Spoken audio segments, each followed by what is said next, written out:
देश की सुरक्षा से खिलवाड़ करने वाला बड़ा खुलासा हुआ है। असम के श्रीभूमि में मरे हुए व्यक्ति के दस्तावेजों का इस्तेमाल कर बांग्लादेशी घुसपैठी को भारतीय पासपोर्ट के लिए आवेदन कराया गया। इस सिलसिले में पुलिस ने 2 लोगों को गिरफ्तार किया है।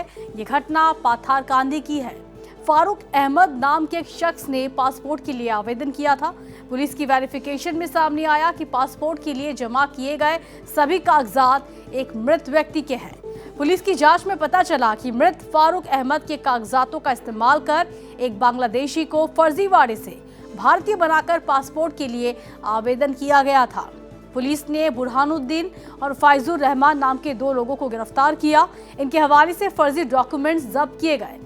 क्या ऐसे ही पहले भी किसी बांग्लादेशी को फर्जी कागजातों से भारतीय नागरिक बनाया गया? पुलिस फिलहाल इसकी जांच कर रही है।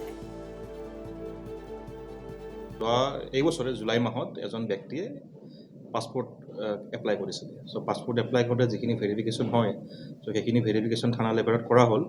কিন্তু কৰোঁতে কিছু বিসংগতি আমি পালোঁ যে যিখিনি তেওঁলোকে ডকুমেণ্টছ দিছিলে সন্দেহ হ'ল যে ডকুমেণ্টছখিনি ভুৱা ডকুমেণ্টছ হয়, ফৰ্জ ডকুমেণ্টছ হয়। আৰু যেতিয়া আমি তদন্ত আৰম্ভ কৰিলোঁ গম পালোঁ যে হয় ব্যক্তিজনৰ নাম আছিলে ফাৰুক আহমেদ।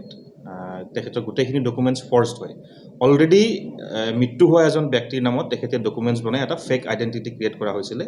চ' এইখিনি আমি যেতিয়া গম পালোঁ তাৰপিছত আমি ফাৰ্ডাৰ ইনভেষ্টিগেশ্যন কৰি এই সংক্ৰান্তত 2জন ব্যক্তিক আমি এতিয়ালৈকে কৰায়ত্ব কৰিবলৈ সক্ষম হৈছোঁ, যোনে এই গোটেই ফেক ডকুমেণ্টছখিনি ক্ৰিয়েট কৰিছিলে। আৰু এই ব্যক্তি দুজনে এজনৰ নাম হৈছে বুৰহানুদ্দিন, তেখেতৰ বয়স 38 এৰাউণ্ড, আৰু এজন হৈছে ফৈজুৰ ৰেহমান, তেখেতৰো সমবয়সীয়া হয় 2জন ব্যক্তি। আৰু 2জনে পাথাৰকান্দি থানাৰ অন্তৰ্গত হয়।